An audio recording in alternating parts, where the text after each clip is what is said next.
WA is, from top to bottom, extraordinary. It makes you feel so alive being in these places that are so remote. It's like nowhere else I've been.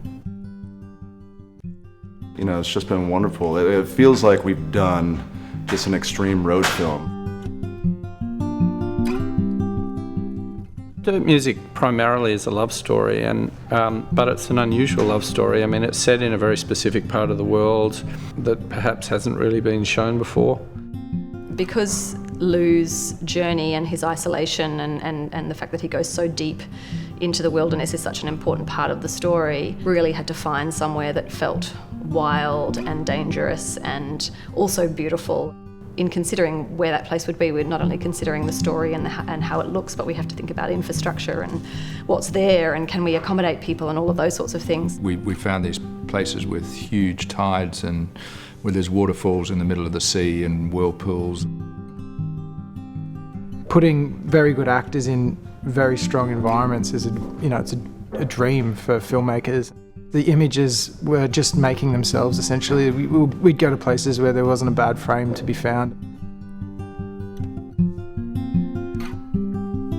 We shot actually up in the Kimberleys and the islands off the end of the Dampier Peninsula, and as part of the process we got involved with the Bardijawi Indigenous people up there, and when I was telling them the story and telling them about this man he was being haunted by spirits, sought solitude to try and heal him from his grief, tried to connect with the earth in this kind of way, they just all nodded their heads and understood it absolutely completely, like yes, of course that's what he would do. What's also been really amazing about all of the location stuff is that the communities that we've shot in have really embraced the film and worked very closely with us to help us make it.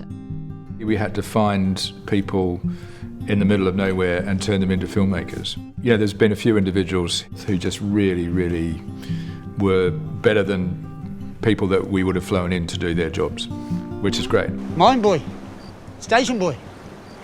No. Well, you're sure not a black fella. Where are you from? We're going to places that not many Australians have been to, but there was such a sense of, wow, we're going on a real adventure here, and we're doing something really different. When we were filming up north, it was, we were driving for 3.5 hours on dirt track. Travel by boat to get to set, like 40 minutes each day. To these remote islands and scrambling up rocks. We did human chains to get equipment up the hill and down the hill, and I think that's the beauty of kind of Australia, and that you can still work in that way, where everybody just pitches in together. So I think audiences will potentially be able to really connect with this on quite a deep emotional level, because, the movie will be different to anything they've seen before. It'll be evocative and moving and emotional, but also, something really unique. I believe anyway that, this movie's going to really surprise people. We all love a kind of a great love story that's full of tragedy but hope, and healing nature that land can give you.